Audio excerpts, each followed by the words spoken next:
Ah, mes frères et sœurs, on va commencer les 10 heures. C'est notre rendez-vous avec le Seigneur.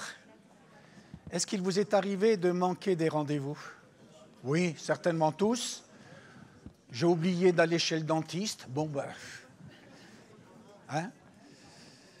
Mais ce matin, nous n'oublions pas que c'est notre rendez-vous. Souviens-toi du jour du Seigneur pour le sanctifier. Et nous voulons vraiment nous approcher de lui. Alors, il y a quelques malades, bien sûr, je ne vais pas tous les nommer, mais on veut prier pour une femme qui s'appelle Ginette, qui a besoin de la grâce de Dieu.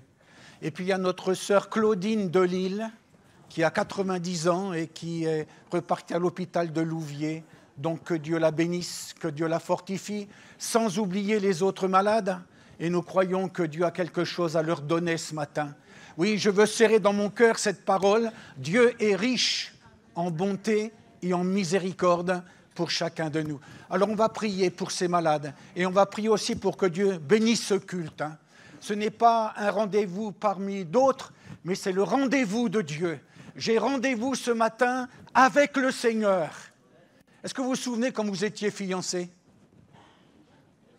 Non, c'est déjà oublié. C'est déjà oublié. Eh bien, moi, je me souviens quand je travaillais dans une fonderie à cette époque-là, eh bien, il y avait mon chef, je lui disais, mais j'ai rendez-vous avec ma fiancée. Moi, je m'en fiche, moi, tu fais ton boulot.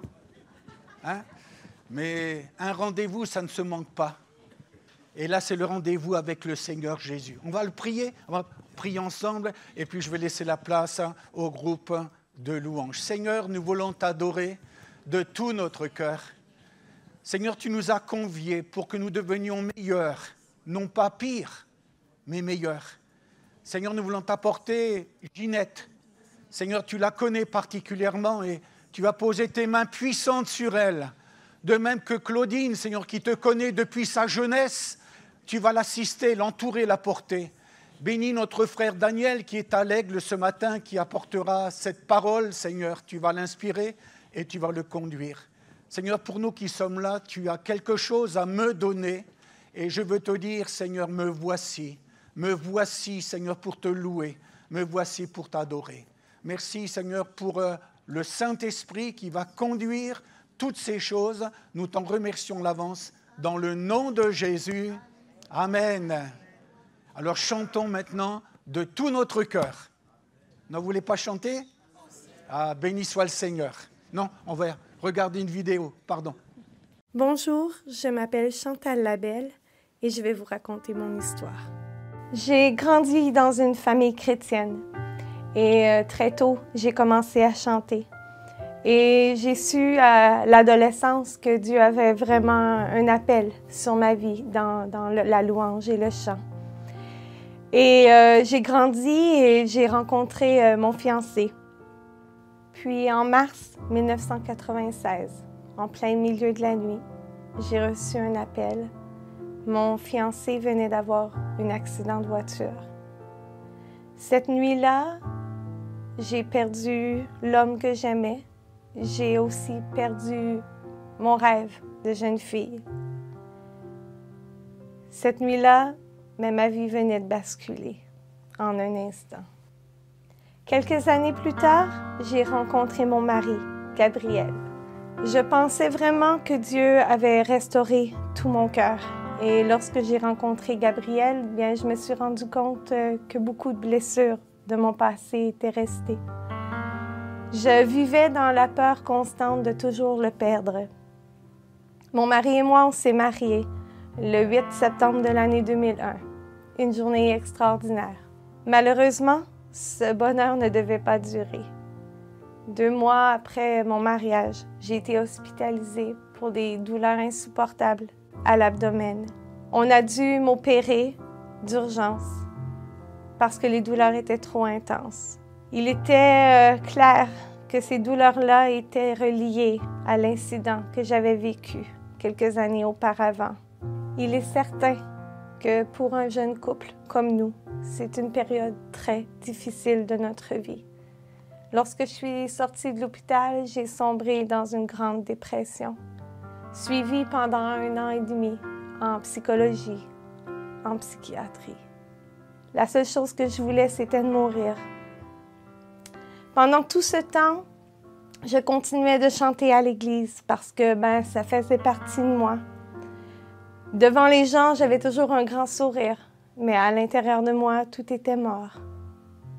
Un jour, 1 an et demi après ma maladie, j'ai rencontré mon psychiatre. Et ce jour-là, je lui ai posé une question. Je lui ai demandé, est-ce que je vais m'en sortir? Est-ce que j'arriverai à vivre une vie normale?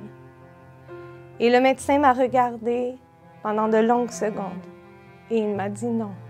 Il m'a dit, Chantal, les blessures sont beaucoup trop grandes. Tu pourras faire ta vie normale, mais des médicaments, tu en prendras toute ta vie, et des consultations aussi. Alors, je suis sortie du bureau du médecin ce matin-là. Je me suis dirigée vers ma voiture. Et dans la voiture, j'ai crié à haute voix, « Toi, tu sais pas qui je suis. Et tu sais encore moins qui je sers. » Et j'ai pleuré toutes les larmes de mon corps.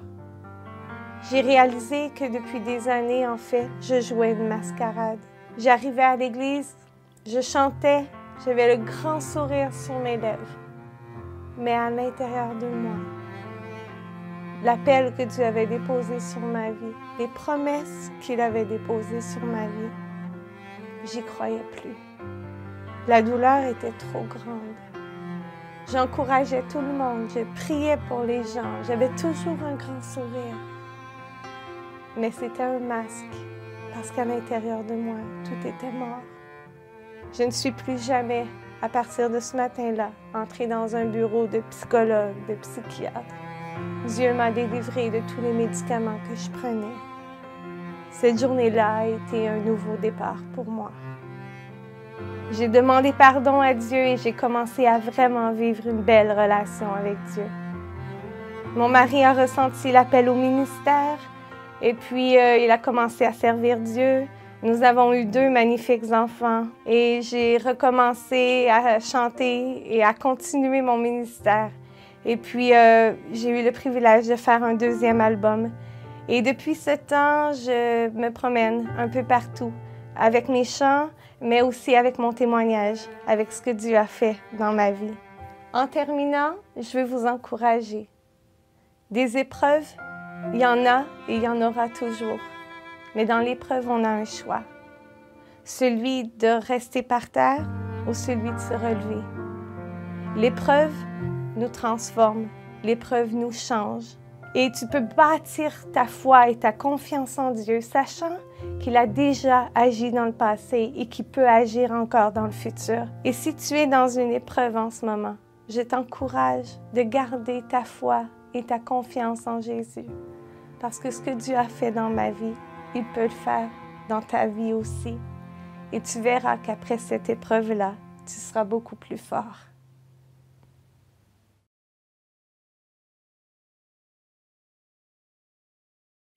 Bonjour à tous, soyez les bienvenus. Bonjour à ceux qui nous regardent sur le net.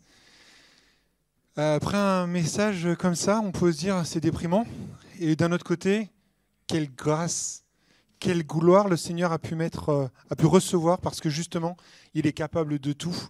Dans les épreuves qui paraissent insurmontables, humainement, un problème comme ça, on ne s'en remet pas, théoriquement. Mais le Seigneur, il est plus grand que le problème. Et le Seigneur, il l'a béni. Et c'est vraiment... je pense que là, maintenant, quand elle chante à l'église, elle ne doit pas chanter de la même manière.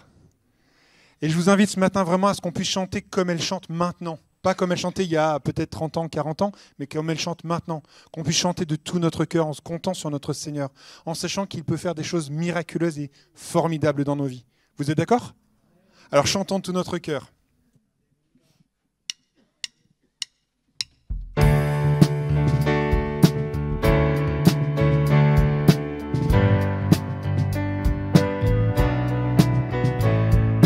L'heure est arrivée, le moment de vérité a sonné l'avènement de sa lumière. L'ombre est désarmée, l'ennemi est terrassé, et le jour de la victoire est arrivé. Il est Seigneur, il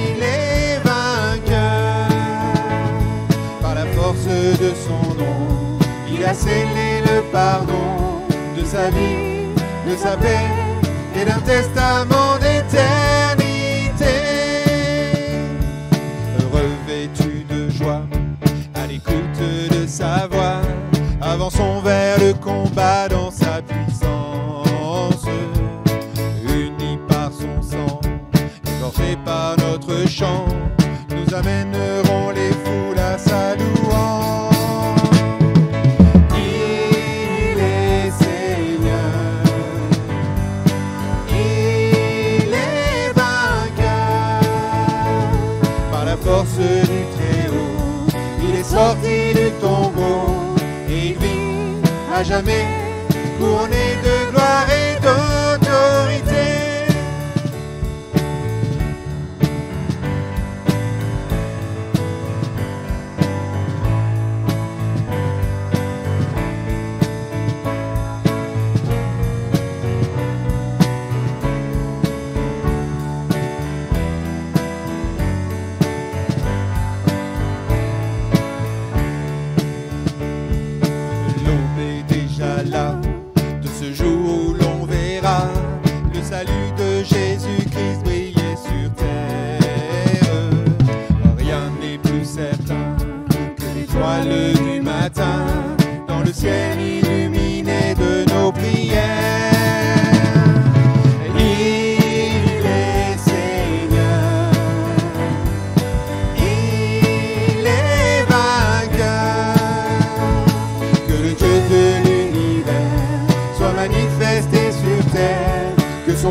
Loué, et que règne enfin sa majesté, et que règne enfin sa majesté, une dernière fois, et que règne enfin sa majesté.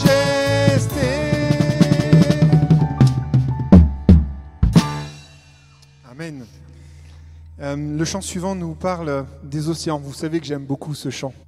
Ce chant nous parle du fait que le Seigneur est là. Quoi qu'il puisse nous arriver, l'ombre et la peur peuvent m'entourer, mais Seigneur, tu es là.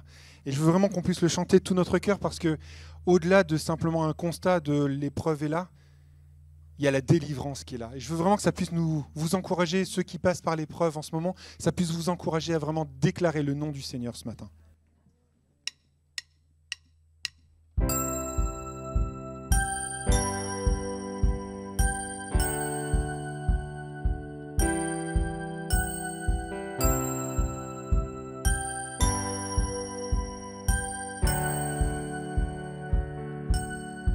L'ombre et la peur peuvent m'entourer, les éléments se déchaîner.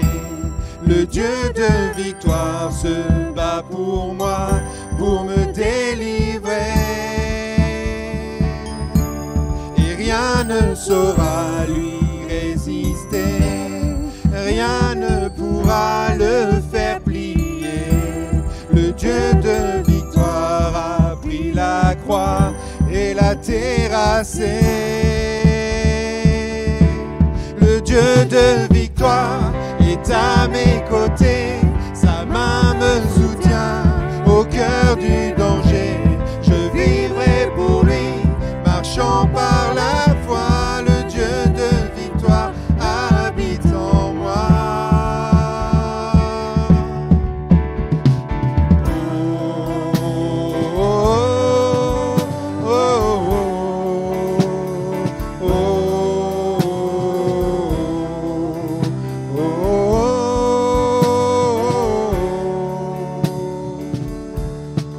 Les océans peuvent s'agiter, sur ma vie se briser. Le Dieu de victoire élève sa voix pour tout apaiser. Les océans peuvent s'agiter, leurs vagues sur ma vie se briser. Le Dieu de victoire élève sa voix pour tout apaiser. Déclarons-le ce matin. Le Dieu de victoire est à mes côtés, sa main me soutient au cœur du danger. Je vivrai pour lui, marchant par la foi. Le Dieu de victoire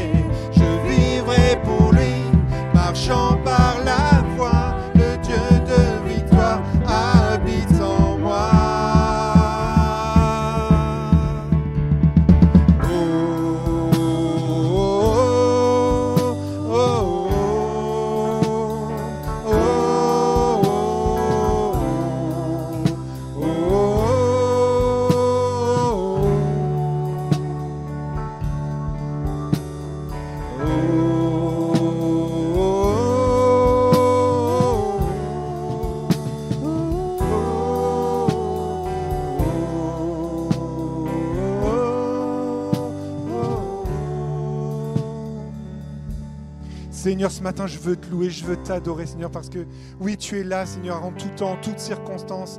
Merci parce que je peux m'appuyer sur toi, Seigneur. Merci parce que tes promesses sont oui, amen. Oui, parce que tes promesses sont certaines, Seigneur. Tu es celui qui n'est pas homme pour mentir, Seigneur. Alors, tu as promis de me garder, tu as promis d'être là, Seigneur. Alors, je veux te remercier parce que je peux compter sur ta présence, parce que je peux compter sur ta puissance, Seigneur. Merci d'être là en tout temps, en toutes circonstances. Je te loue, je te bénis, mon Père. Amen.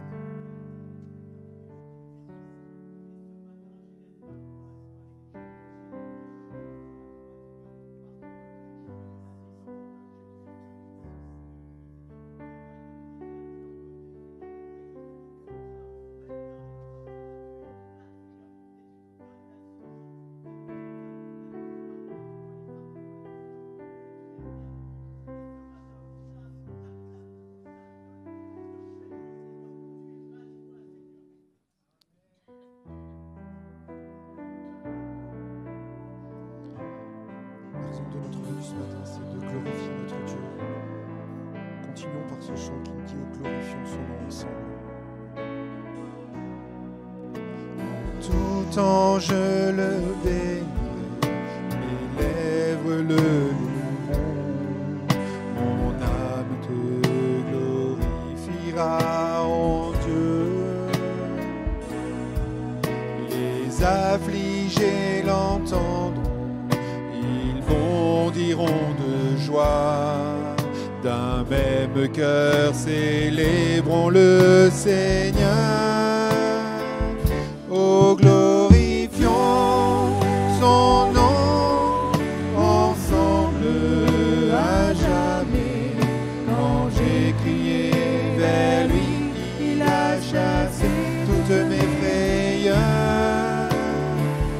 Oh, glorifions son nom ensemble à jamais, que ma louange élève le Seigneur. Car l'ange de l'Éternel est près de tous les siens, pour les sauver, les délivrer du mal. On connaît la misère, le juste est rassasié. Oui, c'est avec raison que nous l'aimons. Oh, glorifions son nom ensemble à jamais. Quand j'ai crié vers lui, il a chassé toutes mes frayeurs. Oh, glorifions son nom ensemble à jamais, que ma louange élève le Seigneur. Venez mes fils, écoutez-moi, si vous aimez la vie, gardez vos lèvres de la tromperie.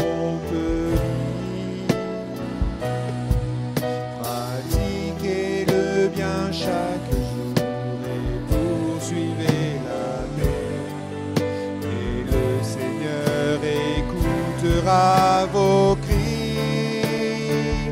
Oh, glorifions son nom ensemble à jamais. Quand j'ai crié vers lui, il a chassé toutes mes frayeurs. Oh, son nom ensemble à jamais, que ma louange élève le Seigneur. Oh, glorifions son nom ensemble à jamais. Quand j'ai crié vers lui,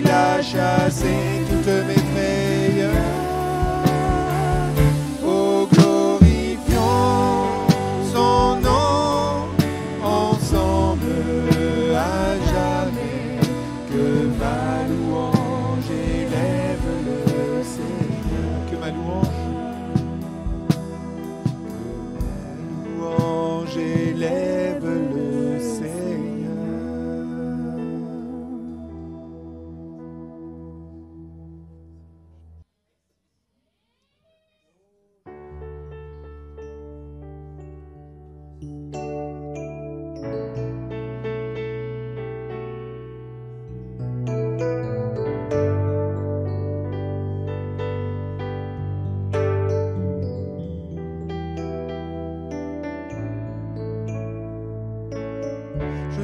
Dans ta présence,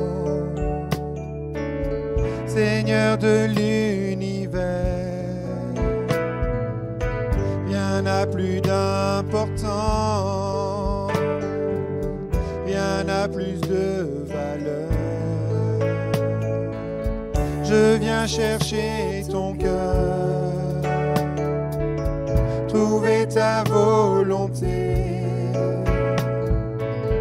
me tenir prosterné en chantant tes louanges. Ton nom est grand, ton nom est saint, ton nom est digne de louange. À toi l'honneur, à toi la gloire, à toi la puissance et la force.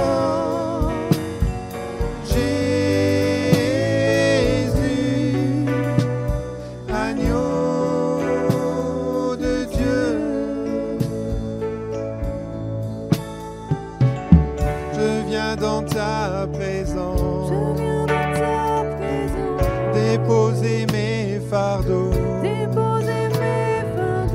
tout ce qui me retient de m'approcher de toi. Tu es mon bouclier, mon abri, mon seul bien. Vers toi, Seigneur, mon Dieu, je veux lever les mains.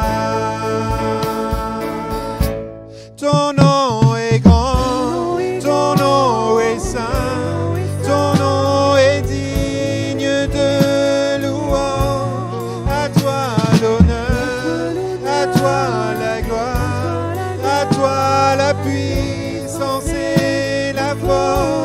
Ton nom est grand, ton nom est saint, ton nom est digne de louange. À toi l'honneur, à toi la gloire, à toi la puissance et la force. Jésus,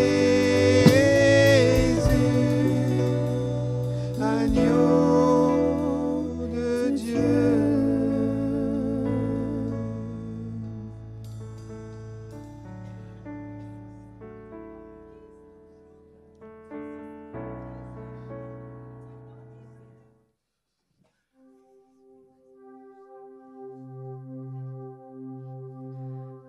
Ton sang si précieux m'a pardonné. Blanc, oui, plus blanc que la neige. Tu fais battre en retraite mon péché et ma honte.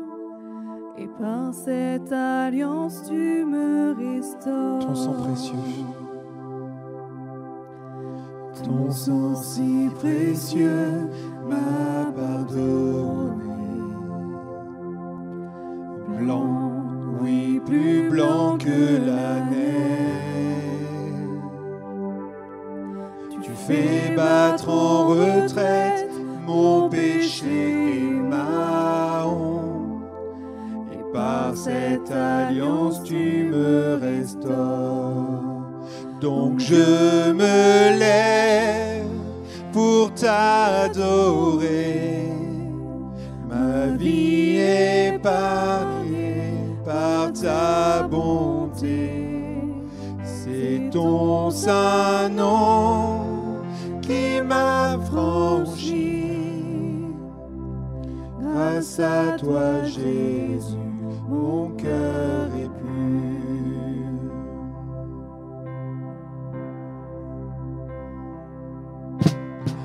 Raffermis mon cœur dans ta présence.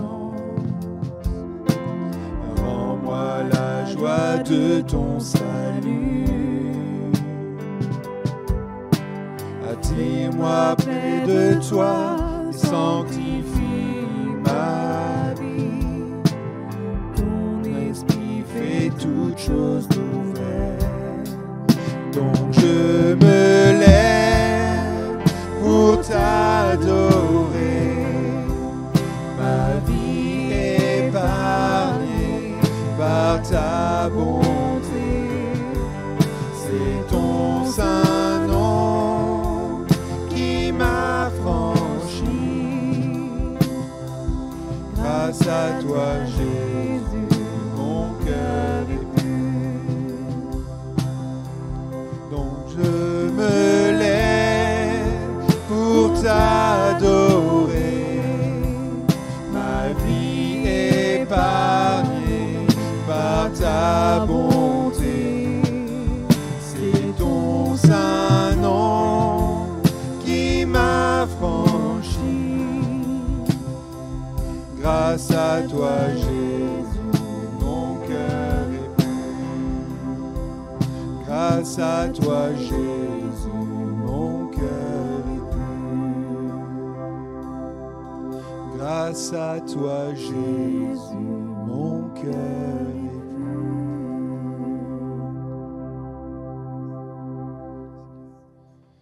Oui, Seigneur, je veux te louer ce matin, je veux t'adorer parce que, oui, Seigneur, mon cœur est pur. Et si je peux le déclarer, ce n'est pas parce que je suis orgueilleux, mais parce que j'ai confiance dans ce que tu as fait pour moi, Seigneur. Parce que j'ai l'assurance que mes péchés sont pardonnés, Seigneur. Et ce matin, oui, je veux me tenir devant toi, Seigneur, devant le trône, pour te dire combien je t'aime, Seigneur.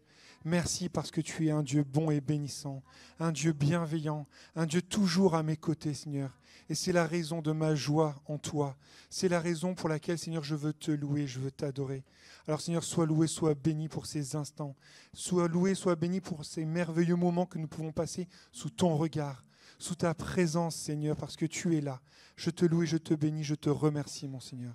Je demande, Seigneur, maintenant de bénir ce temps de prédication, Seigneur, que tu puisses vraiment, Seigneur, bénir Victor, lui faire du bien, lui permettre, Seigneur, d'être complètement investi par ce que tu as mis pour lui, Seigneur, sur son cœur pour nous. Merci, mon Seigneur. Sois loué, sois béni, mon Père. Amen. Voilà, on est heureux quand arrive le dimanche, on peut dire, eh bien, je vais retrouver mes frères et sœurs pour partager ensemble ce que le Seigneur veut nous donner. Gloire à Dieu. Allez, la joie est dans nos cœurs. C'est vrai que la Bible nous parle d'une joie profonde, même une joie parfaite. Il y a tellement de choses parfois qui viennent détruire notre joie. Mais la joie de Dieu sera notre force. La joie du Saint-Esprit en nous.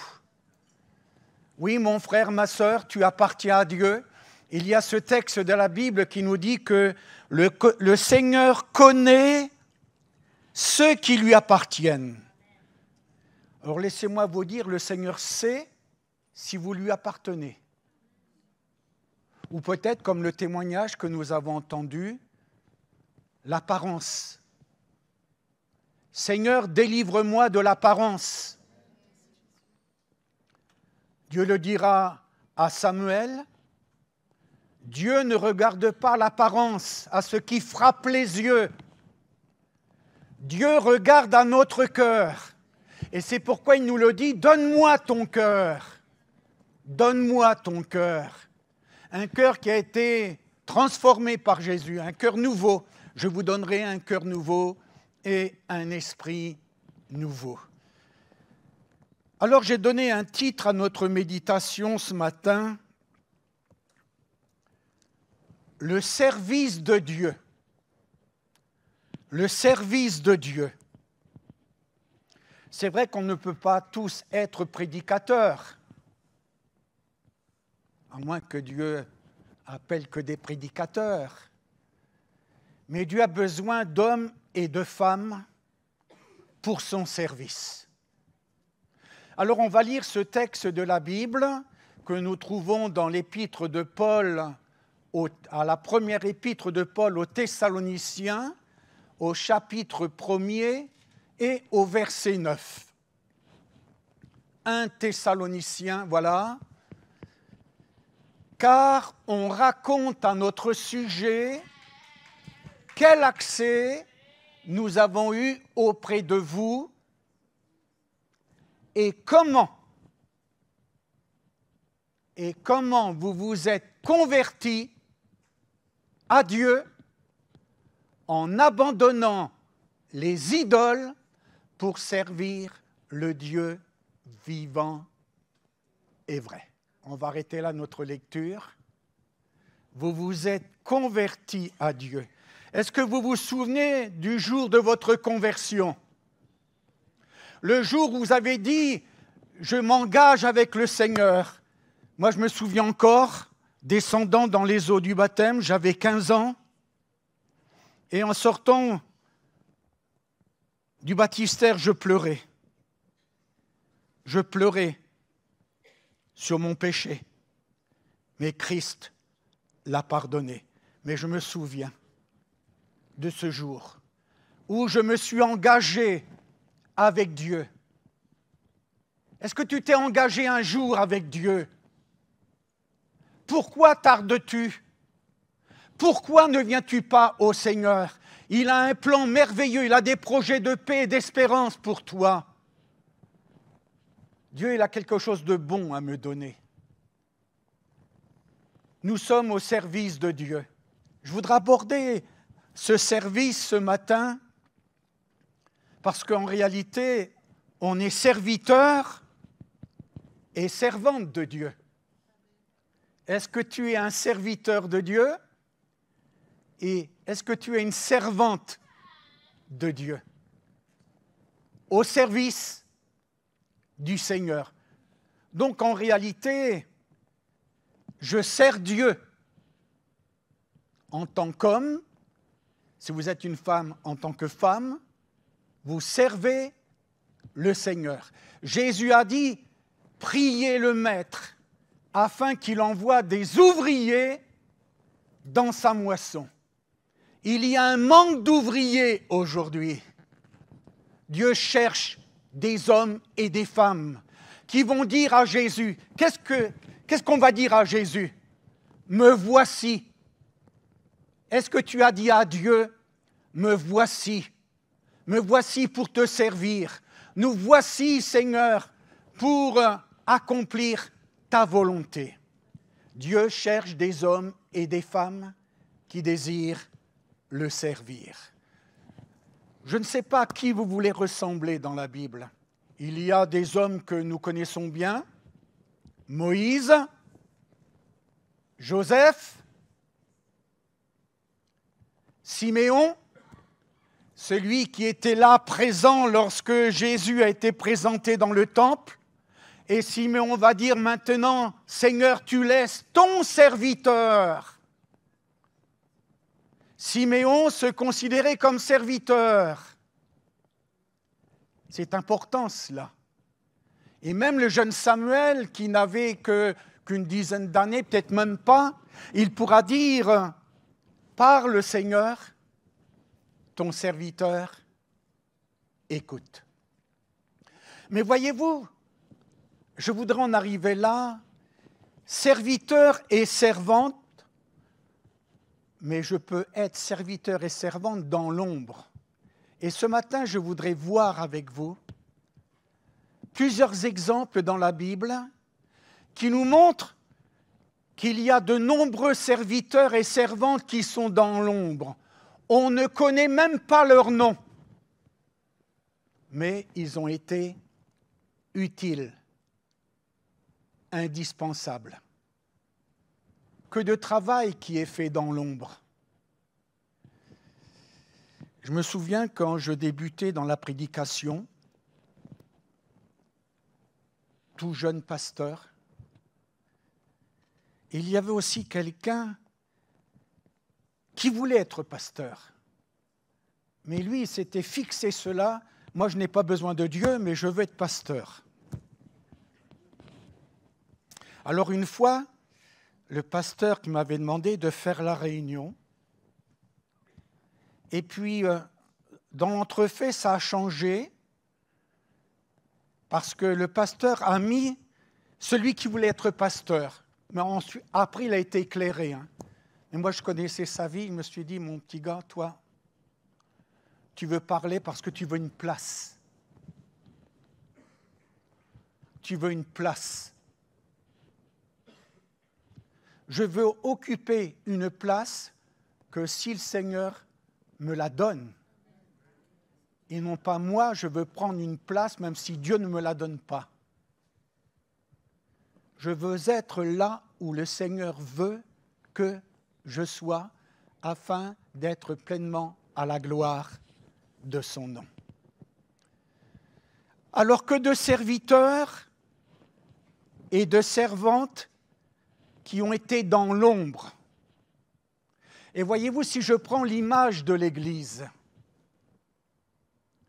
il y a des travaux qui sont dans l'ombre, qu'on ne voit pas,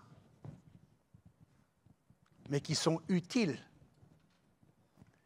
Et je voudrais vous donner 5 exemples ce matin de personnes qui sont dans l'ombre, mais indispensables. Alors, le premier exemple que j'aimerais partager avec vous, c'est avec l'apôtre Paul. Nous connaissons sa conversion. C'est le point de départ. S'il n'y a pas de conversion, ça ne sert à rien. La conversion, je rencontre Dieu. La conversion, je rencontre Jésus. J'ai une nouvelle mentalité, j'ai un cœur nouveau, j'ai une vie nouvelle. La Bible nous le dit, si quelqu'un est en Christ, il est une nouvelle créature. Les choses anciennes sont passées, voici toutes choses sont devenues nouvelles. C'est le miracle de Dieu, c'est la grâce de Dieu. Acte 9 nous parle de la conversion de Saul de Tarse. Qui es-tu? Je suis Jésus. Il a une rencontre avec Jésus. Est-ce que tu as déjà rencontré Jésus? Ça, c'est important.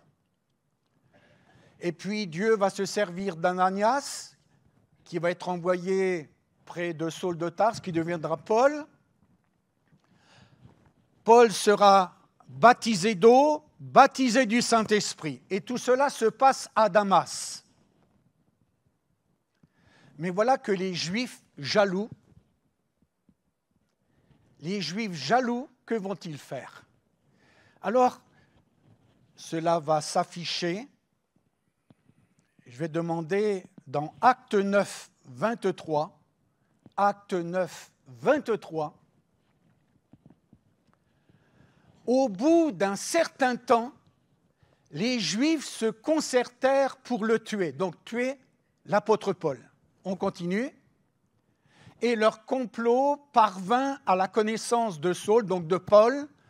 On gardait les portes jour et nuit afin de lui ôter la vie. Voyez-vous, Paul, c'était un homme extraordinaire et il y avait là les Juifs qui voulaient le tuer. On continue.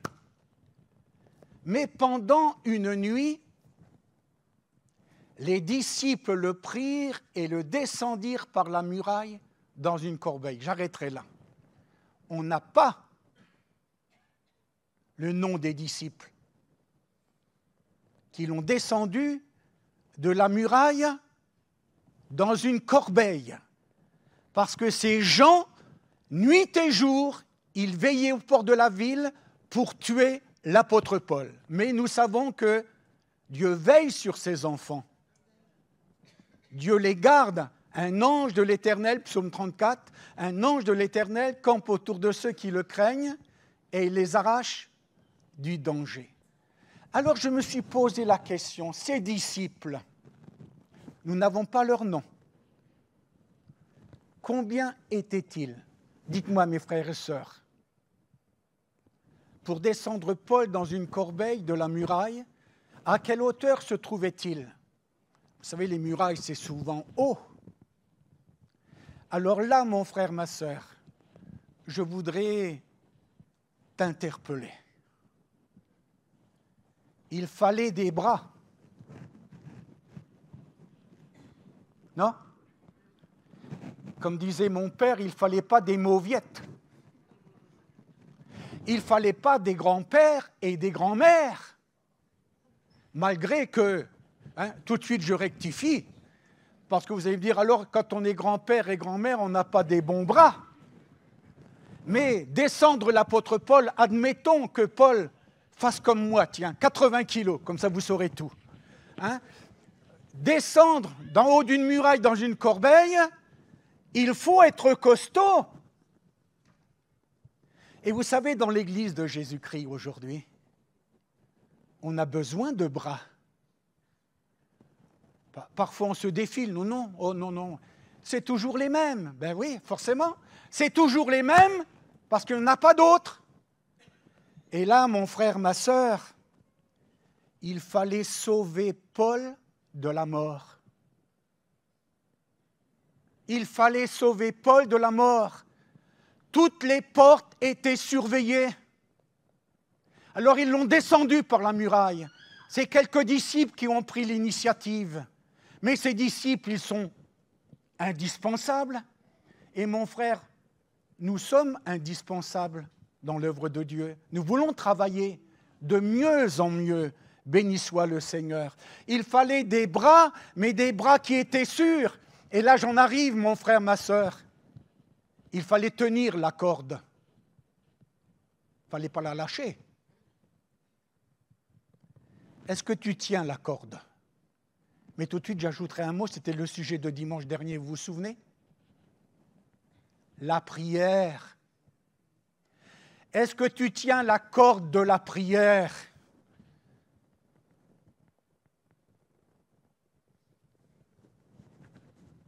Est-ce que tu pries quand il y a un rassemblement? Réunion de prière, ce n'est pas un mot en vain. La prière, c'est la chaudière de l'Église. La prière, c'est la chaudière de l'Église. Quand l'Église prie, rappelons-nous l'apôtre Pierre, il était en prison et nous avons la corde. Est-ce que tu tiens la corde? Il y a tellement de prisonniers autour de nous, même dans nos familles. Nos enfants sont prisonniers de la drogue, ils sont prisonniers de la pornographie. Est-ce que je tiens la corde de la prière en disant « Oh Dieu, fais grâce, libère mon fils, libère mon mari, libère ma femme, Seigneur !» Est-ce que je tiens la corde? Peut-être depuis longtemps je l'ai lâchée. Alors que nous avons une image frappante dans l'évangile de Luc au chapitre 18. Cette pauvre veuve qui venait lui dire chaque jour « Fais-moi justice ». Et on lui a dit non, mais elle a persévéré. Persévérons, mon frère, ma sœur. Alors vous voyez, ces disciples, nous ne connaissons pas leur nom. Combien étaient-ils? Je me suis posé la question, depuis le début de la semaine. Ça fait 8 jours que je me pose la question. Combien étaient-ils? Mais ils étaient engagés, puis il fallait tenir bon. Vous vous rendez compte? Oh ben non, on a tout lâché, Paul est en bas. Il fallait tenir la corde de la prière. Alors je ne voudrais pas trop m'attarder parce que j'en ai encore 4 exemples à vous donner. Béni soit le Maître. Maintenant, rappelons-nous, il fallait sauver Paul de la mort. Nos enfants, il faut les sauver. Ce n'est pas nous qui les sauvons, bien sûr, c'est Dieu. Mais est-ce que tu tiens la corde? C'est une question que le Seigneur te pose ce matin. La corde de l'intercession, de la supplication. Il y a tellement de cas dans nos familles. Il y a tellement de cas des papas et des mamans qui ne s'entendent plus, les enfants sont témoins. On a tellement besoin de la grâce de Dieu en cela, dans le nom de Jésus. Allez, deuxième exemple de disciples qui sont dans l'ombre. Est-ce que ça vous intéresse d'avoir la suite? Les 4, encore au moins 4 exemples de de personnes qui étaient dans l'ombre. Allez, Évangile de Marc. C'est vrai que je les ai médités toute la semaine. J'en ai pas sorti. Pourtant, j'étais parti sur un autre sujet. Et puis bon, eh bien, moi, je suis à l'écoute de la voix de Dieu. Et puis, mais parfois, quand ça arrive au dernier moment, je dis « Ah Seigneur, j'ai encore travaillé ce soir très tard, mais ça ne fait rien. Ce que je veux, c'est être dans ta volonté et dire ce que tu veux que je dise. » Alors, Évangile de Marc, au chapitre 2, oui, je vais aller assez vite, hein, parce que peut-être que quelqu'un va dire « Oui, M. Durand, ça fait déjà 10 minutes, donc il va avoir... » Oh, ben j'en ai pour jusqu'à midi. Hein. Non, je vais essayer de compresser. Hein. Évangile de Marc, chapitre 2. Si cela ne s'affiche pas, eh bien, je vais le lire. Ah, le verset 2. Et il s'assembla un si grand nombre de personnes que l'espace devant la porte ne pouvait plus les contenir. Il leur annonçait la parole. Donc Jésus est dans une maison. Des gens vinrent à lui amenant un paralytique porté par 4 hommes. Mais comment s'appelle-t-il? Moi, j'aimerais bien savoir. Hein? Comme ils ne pouvaient l'aborder à cause de la foule, ils découvrirent le toit de la maison où il était, et ils descendirent par cette ouverture le lit sur lequel le paralytique était couché. Jésus, voyant leur foi, dit au paralytique, « Mon enfant, tes péchés sont pardonnés. » Ils étaient 4, ils portaient le paralytique. Le verbe « porter ». Porter, c'est prendre à cœur. Est-ce que tu prends à cœur de porter les autres? Ils ne peuvent pas s'en sortir eux-mêmes. Ils ont besoin d'aide. Ce paralytique avait besoin d'aide. Il y a tellement de gens autour de nous qui ont besoin d'aide, qui ont besoin de lumière, qui ont besoin de vie. Et ces 4 hommes ont porté ce paralytique devant Jésus. Et même, la porte était tellement encombrée qu'ils n'ont pas pu, il a fallu qu'ils fassent une ouverture dans le toit. Et là, ils l'ont descendu également, sous le regard de Jésus. Et voyez-vous, Jésus s'est adressé d'abord à tous, voyant leur foi, la foi des porteurs. Et mon frère, ma sœur, tu es un porteur. Tu as la foi, tu intercèdes pour ceux qui sont loin, qui sont paralysés par le péché. Pour ceux qui sont loin, tu veux te révéler à eux. Notre tâche est grande.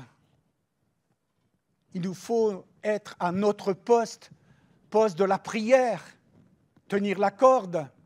Mais il nous faut prendre à cœur l'œuvre de Dieu, être engagé dans l'œuvre de Dieu, pleurer avec ceux qui pleurent. Nous avons tellement besoin de cela. Porter les jeunes, porter les couples, porter les célibataires, parce qu'à un moment donné, ça devient tellement lourd. J'en ai rencontré dans mon ministère, qui disent « Mais jamais je n'arriverai à me marier. » On a prié, et puis le Seigneur a fait grâce. Nous portons les autres dans la présence de Dieu, afin que le Maître les éclaire. Alléluia. Allez, sur ce point, je veux passer beaucoup plus vite. Ça y est, je l'abandonne, ce point. 4 hommes qui ont pris à cœur de porter le paralytique. Prends à cœur, ça te concerne. Ça te concerne. Il y a des malades dans l'assemblée. Est-ce que nous les prenons à cœur? Est-ce que mon cœur vraiment est touché par ces situations? Ou alors, bon, je vois ça de loin, mais je veux être comme... Oui, c'est dans l'évangile de Luc, au chapitre 10, le bon samaritain. Vous vous souvenez, le sacrificateur? Le sacrificateur, il est passé outre. Il dit, moi, ça ne me concerne pas. Le Lévite, il a dit, oh ben non, ça ne m'intéresse pas. Mais le Samaritain, il s'est arrêté, ému de compassion. Il a pris à cœur la situation de cet homme. Et nous voulons prendre à cœur la situation du frère et de la sœur. Et je veux me tenir dans la présence de Dieu et intercéder en leur faveur. Que Dieu soit béni. Troisième exemple. Ça va? Vous me suivez? Ou je m'arrête là? Non, non.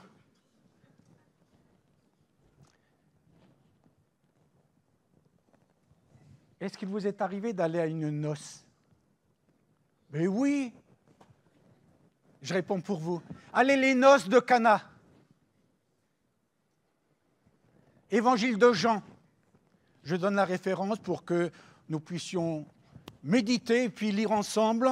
Évangile de Jean, chapitre 2. 3 jours après, il y eut des noces à Cana, en Galilée. La mère de Jésus était là. Et Jésus fut aussi invité aux noces. Moi, c'est un verset que j'aime bien parce qu'il y a des gens qui disent « Mais moi, je ne vais jamais au mariage, ça ne m'intéresse pas. » Alors moi, souvent, j'ai répondu « Vous savez, Jésus, un jour, il a été invité aux noces. Et lui, il y est allé. Avec ses disciples. Le vin ayant manqué, la mère de Jésus lui dit « Ils n'ont plus de vin. » Jésus lui répondit « Femme, qu'y a-t-il entre moi et toi? Mon heure n'est pas encore venue. » Sa mère dit au serviteur « Faites ce qu'il vous dira. » Donc là, les serviteurs qui étaient responsables de la noce, on continue. Or, il y avait là 6 vases de pierre destinés aux purifications des Juifs et contenant chacun 2 ou 3 mesures. Jésus leur dit, remplissez d'eau ces vases, et ils les remplirent jusqu'au bord. Puisez maintenant, leur dit-il, et portez-en à l'ordonnateur du repas, et ils en portèrent. Quand l'ordonnateur du repas eut goûté l'eau changée en vin, ne sachant d'où venait ce vin, tandis que les serviteurs qui avaient puisé l'eau le savaient bien, il appela l'époux et lui dit « Tout homme sert d'abord le bon vin, puis le moins bon après qu'on s'est enivré. Toi, tu as gardé le bon vin jusqu'à présent. » Oui, on peut arrêter là. Alors, il nous est parlé de serviteurs.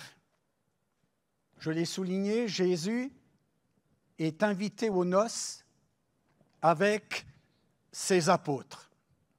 Et puis à un moment donné, on a dit, il n'y a plus de vin. Quelqu'un dit, bien s'il n'y a plus de vin, on boit de l'eau. Hein, que voulez-vous? Et là, on s'est adressé à Jésus, ou à Marie d'abord, faites ce qu'il vous dira. Et la Bible nous dit qu'il y avait là 6 vases. 6 vases de pierre destinés aux purifications des Juifs et contenant chacun 2 ou 3 mesures. Il y avait 6 vases. Alors je me suis penché. La mesure, ça vaut combien de litres? À cette époque-là, la mesure, ça valait exactement 39 litres 4. La mesure. Alors, il y en avait 6. Et puis, chaque vase contenait 2 à 3 mesures. C'est là où les Juifs se lavaient. Et il va y avoir le miracle extraordinaire. Alors, j'ai fait un petit calcul. 2 ou 3 mesures à 39,4. C'est pas la température. Hein. Donc, ça fait tout de suite, si on prend la moyenne, 120 litres par vase, en moyenne, et multiplié par 6. Alors vous voyez, ça faisait beaucoup de vin, hein? Mais quand on regarde, vous savez, quand Jésus fait les choses, il les fait bien. Combien était-il à la noce? On ne sait pas. Mais il va y avoir eu du vin en abondance. La moyenne, 120 multiplié par 6, ça fait combien? Je vous laisse. Hein. Est-ce qu'il y a un prof de mathématiques là? Hein? Ce qui nous montre que le miracle a été grand. Alors je reviens maintenant aux serviteurs. Des serviteurs obéissants. Si tu désobéis constamment au Seigneur, si tu ne fais pas ce que Dieu te demande, parce que ces serviteurs, en réalité, ils ont fait ce que Jésus leur demandait, remplissez d'eau ces vases, remplissez d'eau. Alors, ils n'ont pas contesté, ils ont fait ce que Jésus a demandé. Est-ce que tu es prêt à faire ce que Jésus te demande? Il te demande de t'engager, de vivre avec lui. Jésus veut te bénir, il veut te conduire. Nous pourrions dire que c'est une obéissance aveugle, complète, qui ne discute pas. Et vous savez, souvent on discute avec le Seigneur. Moïse a discuté, mais Seigneur, tu sais, je ne suis pas un homme qui ait la parole facile, mais envoie qui tu voudras envoyer, mais surtout ne m'envoie pas. Mais Dieu l'avait choisi.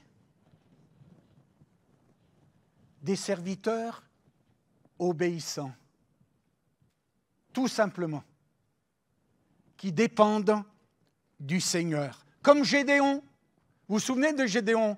Avec quelques trompettes, quelques cruches et quelques flambeaux, eh bien, ils ont triomphé. C'était le plan de Dieu. Béni soit le Seigneur. Alors, vous voyez, un serviteur obéissant. Je terminerai là en disant,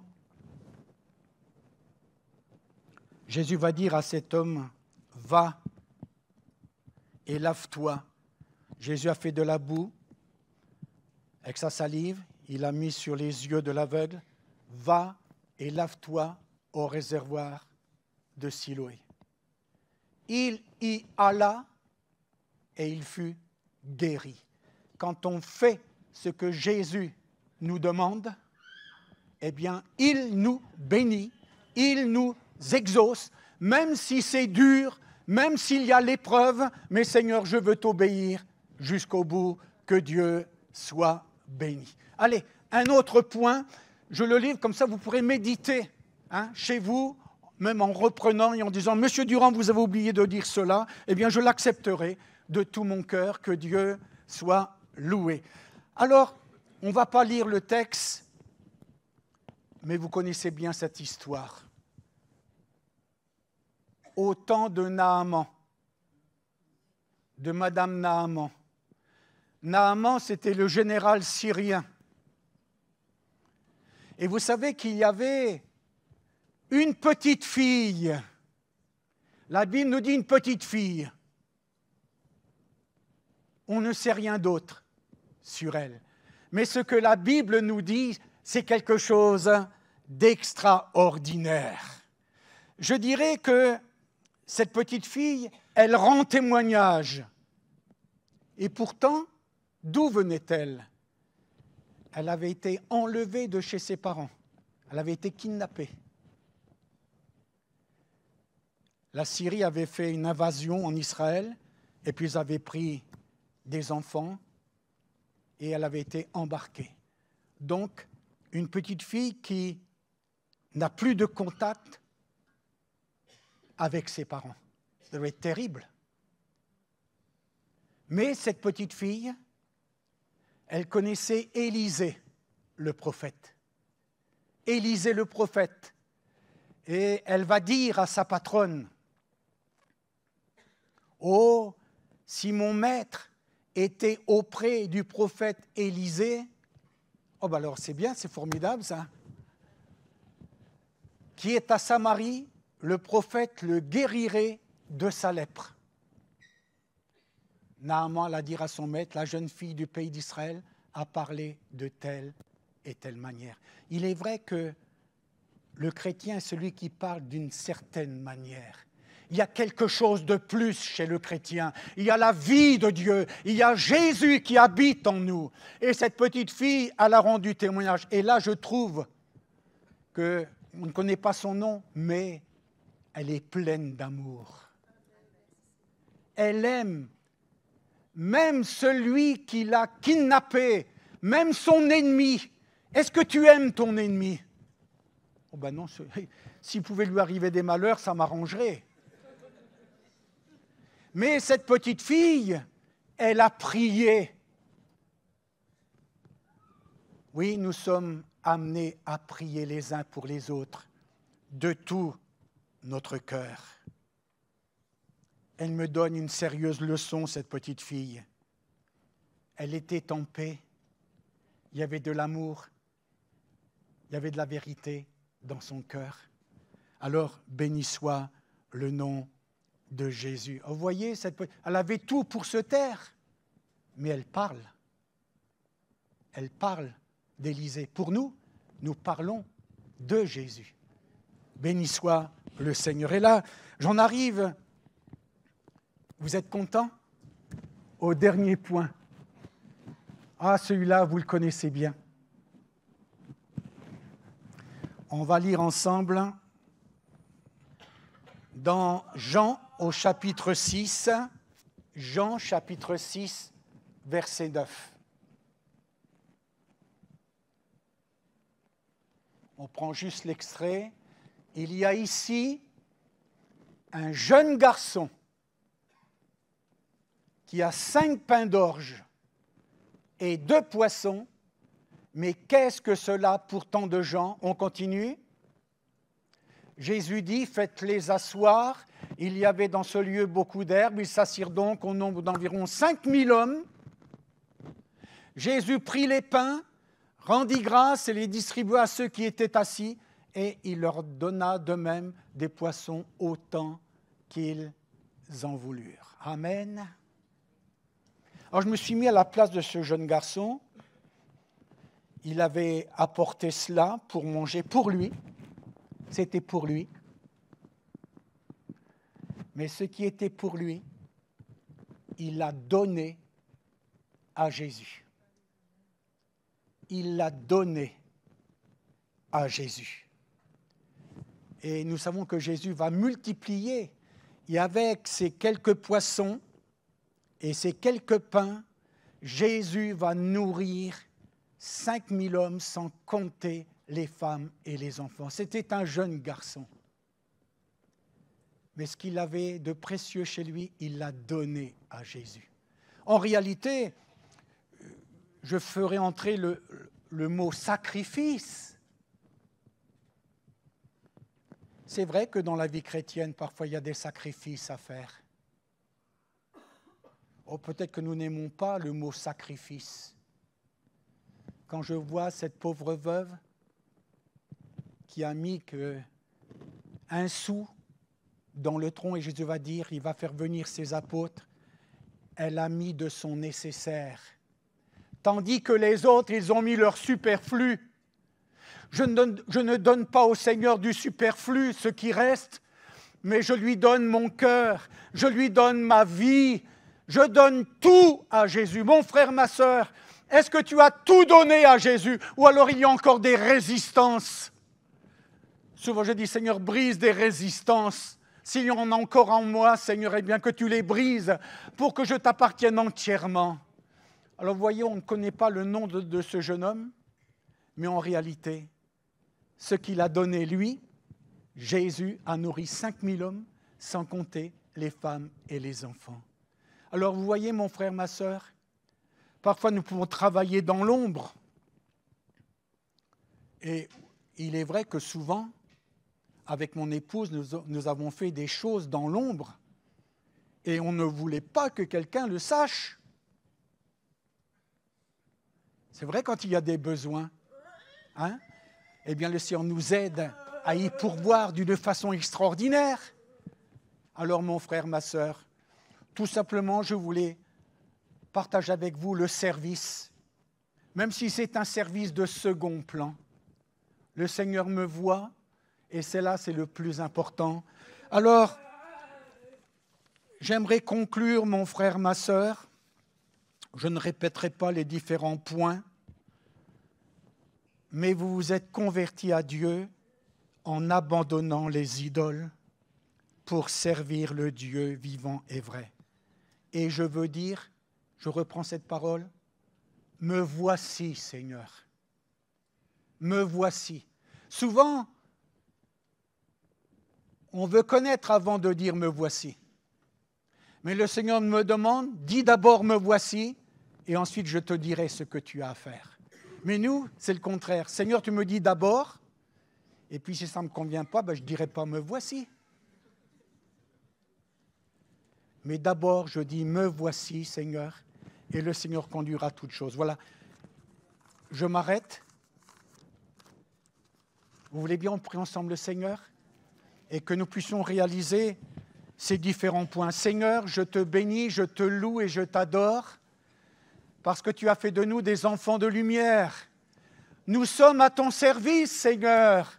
Nous voulons te dire, me voici, nous voici. Seigneur, notre couple, il est à ta disposition. Notre famille, Seigneur, elle est à ta disposition.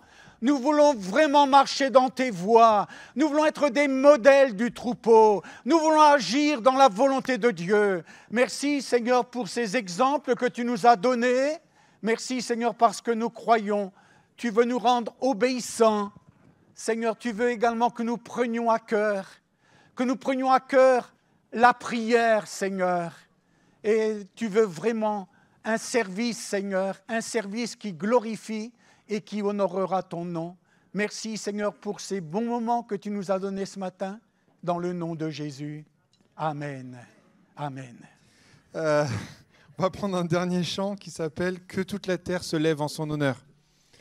Un chant qui nous dit vraiment, Seigneur, j'ai pas envie d'attendre un moment particulier, j'ai envie de me lever pour toi, j'ai envie de me tenir dans ta présence. On a eu un bon moment ce matin. Je ne sais pas vous, mais moi, je me suis fait du bien. Amen. Et c'est bien parce que tu as dit ce que j'aime bien dire souvent. On est sauvé pour ? Voilà.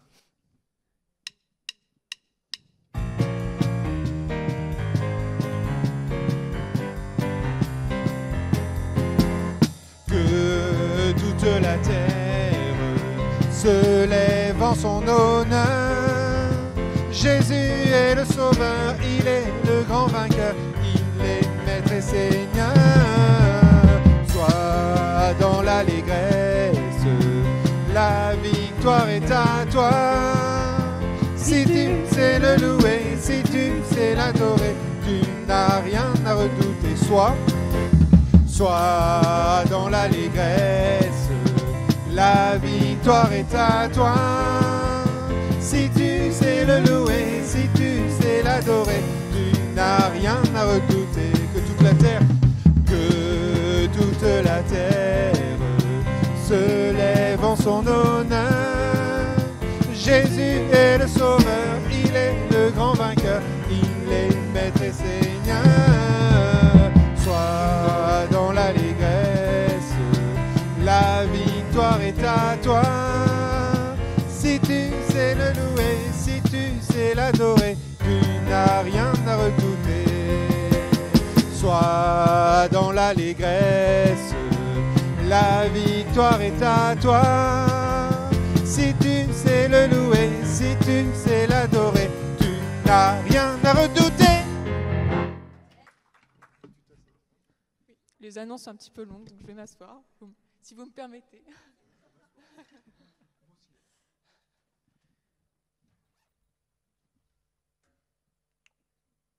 Alors déjà, bonjour à tous et à toutes, bienvenue à chacun. Alors s'il y a des nouvelles personnes, je vous invite à lever la main pour qu'on vous salue comme il se doit.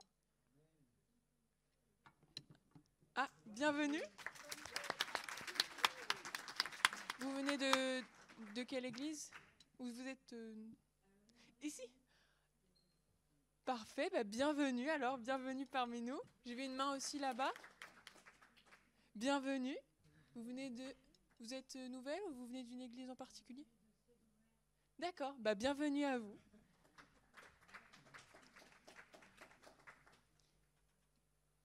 Alors, Daniel et Patricia sont à l'Aigle aujourd'hui, c'est pour ça qu'ils sont absents. Alors, je vous invite aussi à, si vous n'avez pas reçu le planning par mail, à vous servir à l'entrée. Vous avez les plannings pour le mois d'octobre et à noter toutes les dates importantes de l'église dans votre agenda. Alors, nos rendez-vous de la semaine, le mardi, 8h45, réunion de prière, ici, et le soir à 19h sur Zoom. Le jeudi, à 15h, donc on a la réunion psaume, et la soirée Pray Home, pardon, j'ai pas fait le bon accent. D'ailleurs, le jeudi, je pense, si vous êtes disponible, ça se prête bien pour inviter des nouvelles personnes qui ne connaissent rien à Dieu, à l'église. Ça s'y prête bien, donc n'hésitez pas à inviter vos voisins, vos voisines, quelqu'un qui est seul. Ça peut les encourager, leur faire du bien de se retrouver autour de la parole de Dieu. Le vendredi, on aura donc une intercession, un rendez-vous d'intercession le midi à 12h15 et le soir à 19h comme d'habitude avec le pasteur Daniel Thomas. Le samedi, donc comme je vous ai dit, la journée de prière, et à 17h, ce sera la jeunesse. À 19h, ça fait un peu tard. Le dimanche à 10h, ce sera notre culte avec le pasteur Daniel Thomas.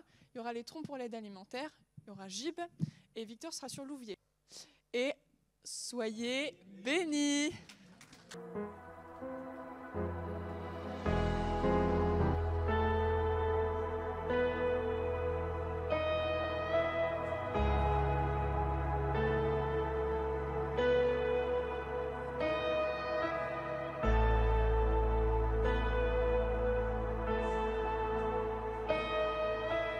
I just want to speak the name of Jesus over every heart and every mind, 'cause I know there is peace within your presence. I speak Jesus.